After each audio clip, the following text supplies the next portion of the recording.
ஜபம். ஜபம் அப்படின்றது நம்ம கடவுளோட பேசுறது தான் ஜபம்.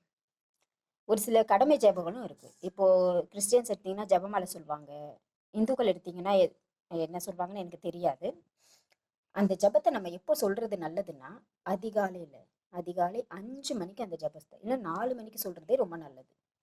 ஸ்கூல் படிக்கிற பசங்க எல்லாம் என்ன பண்ணணும்னா, நீங்க ஏன் ஸ்கூல் படிக்கிற பசங்க அப்படின்னு சொல்றேன்னா, நீங்க அப்போ ஆரம்பிச்சீங்கன்னா தான் பெருசா வரும். அதுக்காக தான் சொல்றேன். நீங்க ஸ்கூல் படிக்கிறீங்க அப்படின்னா, நீங்க 4 மணிக்கு எழுந்திருப்பீங்க. எப்படியும் 3 மணிக்கு கூட எழுந்திருப்பாங்க. ஒரு சில பசங்க 2 மணிலேருந்தே படிப்பாங்க. காலைல எழுந்த உடனே ஒரு அரை மணி நேரம் ஏதோ ஒரு ஜபத்தை சொல்லிட்டு நீங்க ஆரம்பிச்சீங்கன்னா நல்லா இருக்கும். நிஜமாவே நான்லாம் அப்படிதான் பண்ணுவேன். நான் என்ன பண்ணுவேன்னா, காலையில எழுந்திரிச்சுவேன். 2 மணிக்கு தான் எழுந்திருப்பேன். 2 மணிக்கு எழுந்திரிச்சு என்னோட ஜபமாலை 2 மணிக்கு எழுந்துச்சுன்னா 3 3:30 வரைக்கும் என்னோட ஜபத்தை சொல்லிட்டு தான் படிக்கவே ஆரம்பிப்பேன். படிப்பை விட ஜபமாலை தான் அதிகமாக இருக்கும்.